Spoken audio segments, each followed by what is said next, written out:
Hello everyone, आइए आज के YouTube वीडियो में हम लोग मेंडल का तीसरा नियम, जिसे लॉ ऑफ इंडिपेंडेंट असॉर्टमेंट, स्वतंत्र अपव्यूहन का नियम कहते हैं, उसे समझते हैं। इसके पहले मेंडल का जो प्रथम और द्वितीय नियम था, law of dominance and law of segregation, वह मोनोहाइब्रिड क्रॉस पर आधारित था। लेकिन यह तीसरा नियम, लॉ ऑफ इंडिपेंडेंट असॉर्टमेंट, यह डाईहाइब्रिड क्रॉस पर आधारित है। तीसरा नियम यह कहता है कि जब हम दो या दो से अधिक लक्षणों की वंशागति का अध्ययन करते हैं तो एक लक्षण की वंशागति का दूसरे लक्षण की वंशागति के ऊपर कोई प्रभाव नहीं पड़ता है। जब हम एक साथ दो लक्षणों को ध्यान में रख करके क्रॉस कराते हैं उसे डाईहाइब्रिड क्रॉस कहते हैं, और जब दो लक्षणों को ध्यान में रख करके क्रॉस कराते हैं तो देखते हैं कि एक लक्षण की वंशागति का दूसरे लक्षण की वंशागति के ऊपर कोई प्रभाव नहीं पड़ता है, या एक लक्षण की वंशागति दूसरे लक्षण की वंशागति को प्रभावित नहीं करती है। इसी को मेंडल का लॉ ऑफ इंडिपेंडेंट असॉर्टमेंट कहा जाता है।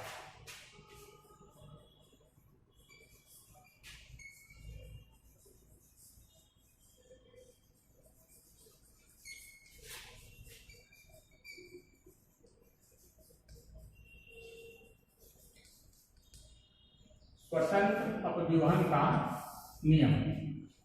आइए इसे हम एक उदाहरण के द्वारा समझते हैं। गोल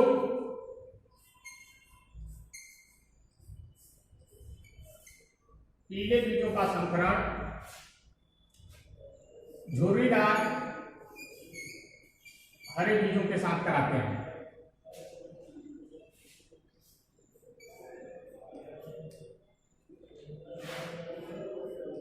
गोल पीले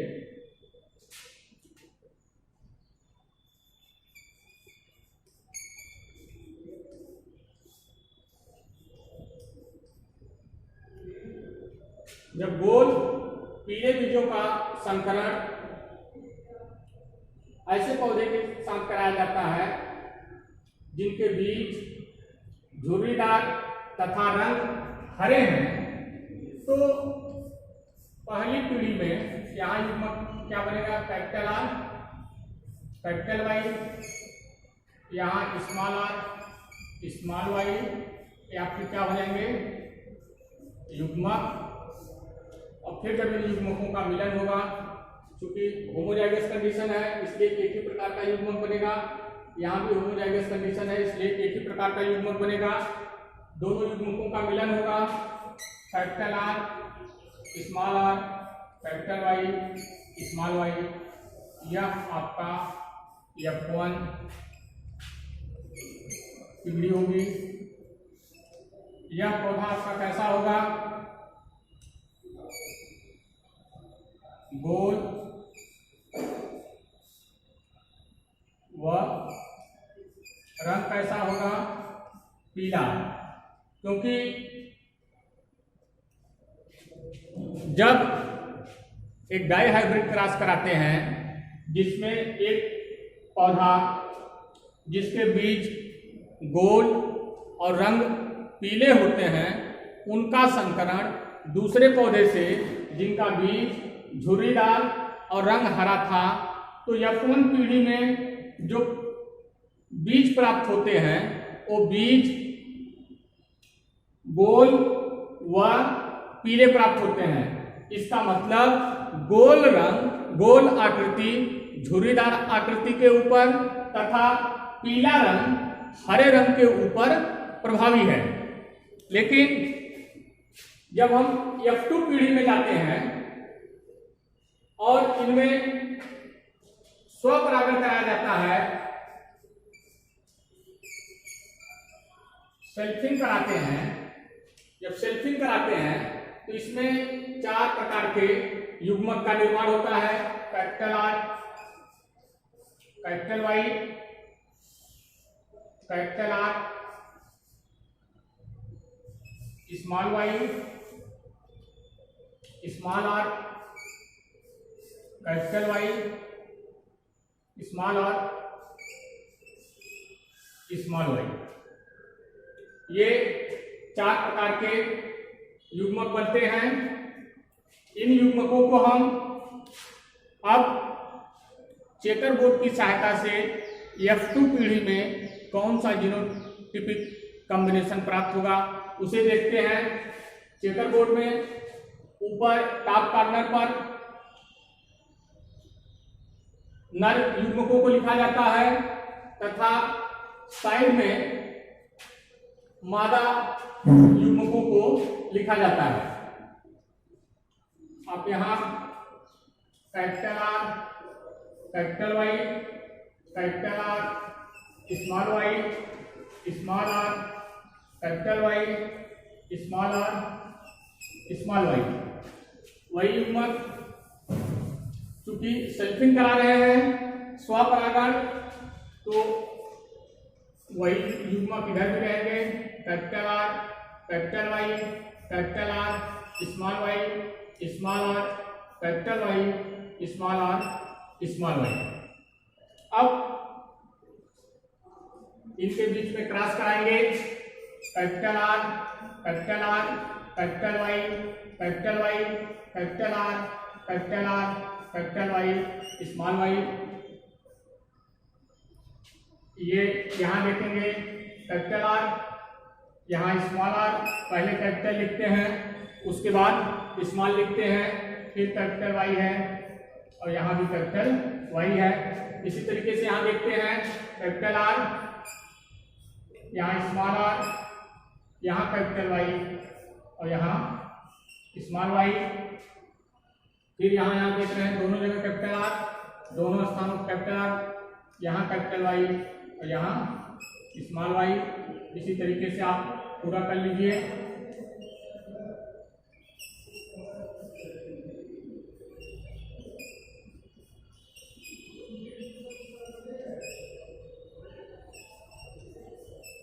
इसका फिनोटाइप क्या होगा? गोल, पीला, ये भी गोल पीला, ये भी गोल पीला। आइए हम लोग चेकर बोर्ड की सहायता से जो प्रोजनी बनेंगी उनका जीनोटिपिक कॉम्बिनेशन क्या होगा देखते हैं। एक तरफ नर युग्मक को लिख लेते हैं, दूसरी तरफ मादा युग्मक को लिख लेते हैं और इसके बाद जीनोटिपिक कॉम्बिनेशन यह नर युग्मक इस मादा युग्मक के साथ मिलता है तो जीनोटाइप क्या हो जाएगा? Capital R, capital R, capital Y, small Y. और यदि यह नर युग्मक इस मादा युग्मक के साथ मिलता है तो जीनोटाइप हमारा क्या होगा? Capital R, capital R, capital Y, small Y. यदि यह नर युग्मक मिलता है तो कौन सा जीनोटिपिक कॉम्बिनेशन होगा? Capital R, small R, capital Y, capital Y. और यदि यह नर युग्मक मिलता है तो capital R, small R, capital Y, small Y. Capital को पहले लिखा जाता है चूंकि प्रभावी है इसलिए उसे पहले लिखते हैं। इसी तरीके से हम पूरा सभी जीनोटिपिक कॉम्बिनेशन तैयार कर लेते हैं और फिर देखते हैं इसमें से कितने पौधे कैसे हैं। गोल आकृति व पीले रंग के पौधों की जो संख्या है, गोल पीला 1, 2, 3, 4, 5, 6, 7, 8, 9। गोल पीले पौधों की संख्या कितनी है? 9। इसके बाद गोल हरा, एक यहां है, एक यहां है, 2 गोल हरा, एक यहां पर है, 3। इसके बाद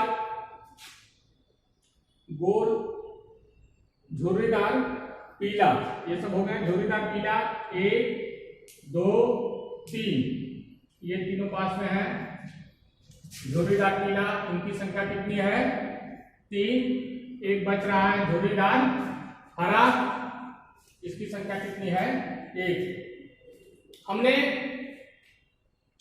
जब क्रॉस कराया था, डाई हाइब्रिड क्रॉस, तो क्या लिया था? एक तरफ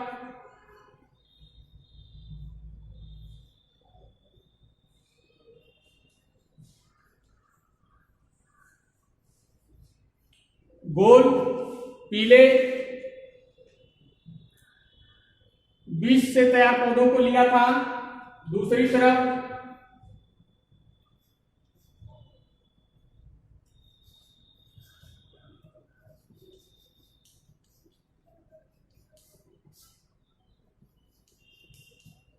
झुर्रीदार हरे पौधों को लिया था, जिनके बीज झुर्रीदार तथा बीज का रंग हरा था। लेकिन F2 पीढ़ी, ये आपका F2 पीढ़ी है।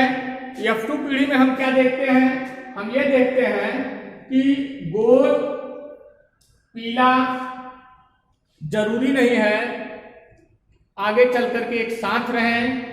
गोल के साथ बीज की आकृति तो गोल है, लेकिन उसका रंग कैसा हो गया? हरा। उसी तरीके से जो झुर्रीदार हरा हमने लिया था, झुर्रीदार जरूरी नहीं है हमेशा हरे रंग के साथ रहे, झुर्रीदार पीले रंग के साथ भी हो सकता है। यानी कि एक लक्षण का एलील दूसरे लक्षण के एलील के साथ जा सकता है। मेंडल का जो स्वतंत्र अपव्यूहन का नियम है, वह यही कहता है कि एक लक्षण की वंशागति दूसरे लक्षण की वंशागति से प्रभावित नहीं होती है। कोई भी किसी भी लक्षण का एलील किसी भी लक्षण के साथ जा सकता है। वो इस रिजल्ट से स्पष्ट है।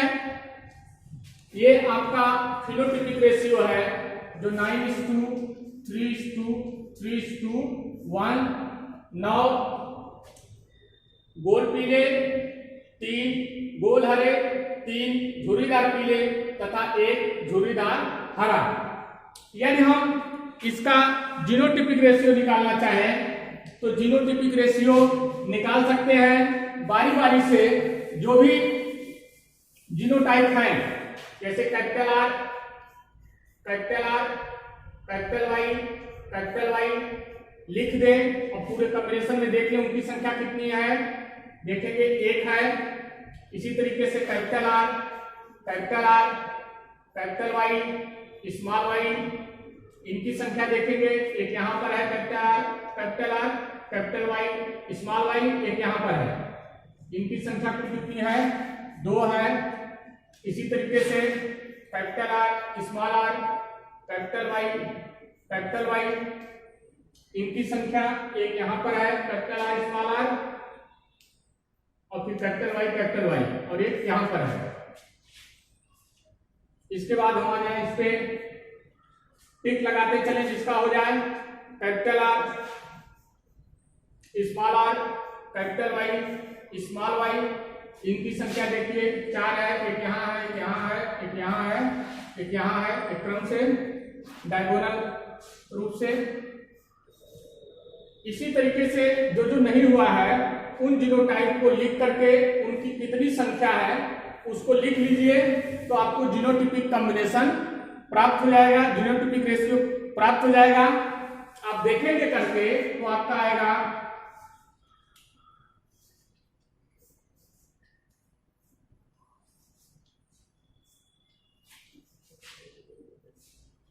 12, 24, 12, 12, 1, 1:2:2:2:1:1:2:1:2:1। आप कैसे याद करेंगे? 12, 24, 12, 12, 1।